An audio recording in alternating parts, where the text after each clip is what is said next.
Ek kız alsa? Ek kız alalım. Ben de veririz. Belgili sırası var kaçınsa. Biliyor şu жерге alasın. Жоқ, 200 теңге bir жерге просто подешевка. Гостиница Қанша сомдан? Ошол эле милиция бүт органдар билет муну деле, бирок жабышпайт. Бул Сузактын Ташбулак айыл аймагындагы акыркы 12 жылдан бери сойкуйканага айланган үй. Тасмада тартылгандай мында кызмат көрсөтүү 1000 сомдон башталат. Элеттиктер бул маселе үстүндө бир топ жылдардан бери күрөшүп, аны жаптыруу аракети менен жүрүшөт. Бирок азырынча майнап чыкпай, аталган жай бүгүнкү күнгө чейин иштеп келет. Айта турган нерсе, биз ушул ишти баштаганда айыл башына кайрылсак, айыл баш айтты, бул силер эле эмес, сиздерге чейин бул үч жолу арыз жазылган. Эч ким буну арызды эч ким караган адам болбойт, органдар болбойт атты. Мындагылар аймактагы инспекторго да айта берип чарчашкан. Бул жерден баарынын эле кабары болсо да жабуу аракети колго алынбай келет. Андыктан тургундар бул маселени президенттин өкүлүнө да айтып, жабуу талабын коюшту. Ал эми өкүл сойкуйкананы милициянын Сузак райондук бөлүмүнүн жетекчилигине ушул эле күнү жабууну тапшырды. Эгер жабылбаса, жетекчилерге чара көрөрүн билдирди. Ошол жерде салалуу бизге ушул тынччылык болбой Притон боюнча бул жерде Сузактын начальник милициясы.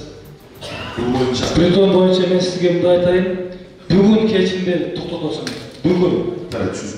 Бүгүн ал жерден андай неме болбош керек. Эгерде дагы эртеңден баштап ушу притон иштеп, дагы ушундай көйгөй жер ала турган болсо, мен сиздерге чакырдым. Бүгүнөн баштап токтотуңуздар. Башка маселе жок. Карадария айыл өкмөтү могу селден жабыркагандар монтип вагонду олтурушат. Бул Карадария айылындагы өткөн жылы селден улам жашоого жараксыз абалга кептелип, үйсүз калган тургундардын 7 айдан бери баш калкалап жаткан жери. Вагондордо ушул тапта 8 үй бүлө жашап жатат. 6 жашар кыздын өмүрүн алган тилсиз жоо 500дөй турак жайга зыянын берген эле. Азырда кырсыктын жарасынан айыкпаган тургундар президенттин өкүлүнө көйгөйүн айтууга келишкен. Алар турак жай салууга жер тилке маселесин чечип берүүнү өтүнүштү. Ушу айласыз үчүн үй сала албай отурабыз, контейнер ысык. Балдар шыдабай ооруп атат, биз давлениябыз көтөрүлүп атат, айла жок, күзгө дейин эптеп жүрүп алабыз. Транспорт селого бар жогун бүтүргөн. Бирок жер агенттиги буну өткөрбөй атат ушуну. Садыр Жапаровдон ушуну суранайлы деп атабыз. Бар жогун мен түшүндүм сизди. Бизге жер жок, бизге акчаны берди. Рахмат, акчаны бер, 150 миңден акчаны алдык. Бирок 150 миң менен эчтеке чечилбейт. Неге дегенде, биринчиден жер маселеси жок. Экинчиден 150 миң менен даже биз фундамент куя албайбыз. Ал только устанын акы болсо, неме калат. Анын үстүгө жашаган, ошол жерде жашаган, контейнерде жашагандар курушка немебиз жок.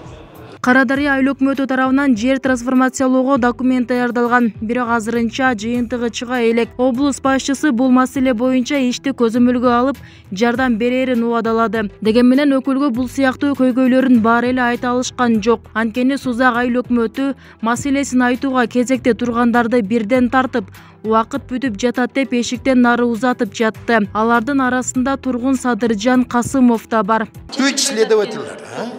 Ошол чечилбей жаткан, ошону сиз азыр биякта президенттин өкүлүнө да айтам деп келдиңиз да, туурабы? Ооба. Эмне үчүн айтпай кайра кетип атасыз? Мен чыккын уже чечебиз дешти бардыгы. Айыл өкмөттөр. Айыл өкмөттөр айтпа деп тарактан биякка сиз. Жок, болду, убакыт түгөндү депти. Убакыт бар да.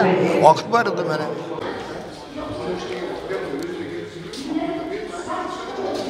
Сиз булардын немесин чектебеңиз да, чектебеңиз. Болбойт анда. Сиз убакытты чектебеңиз буларды.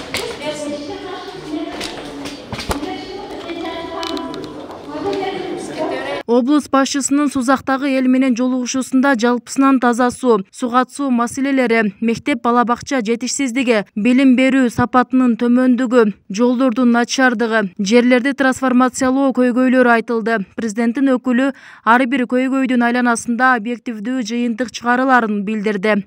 Биз протоколго түшүрдүк. Бул протоколдун негизинде бардык көйгөйлөр чечилет. Жеринде эгер тез аранын ичинде чечиле турган маселелер болсо тез аранда чечилебиз. Анан оор маселелер болсо биз буну президентке жиберебиз. Азыр бардык ыйгарым укуктуу өкүлдөрдүн ушул көйгөйлөр боюнча чогултуп туруп бардыгын президент өзү карап чыгат. бул боюнча биз дагы биз өзүбүз чече албай турган маселелерди президентке кайрылабыз. Кошумчалай кетсек, Сузак району өлкөдөгү эң чоң райондордун катарын толуктайт. 300 миңден ашуун калкы бар. Ал эми жолугушууга 400дөн ашуун эл катышты. ББС Розалиева, Шерзат Эгембердиев, 7 канал, Сузак району.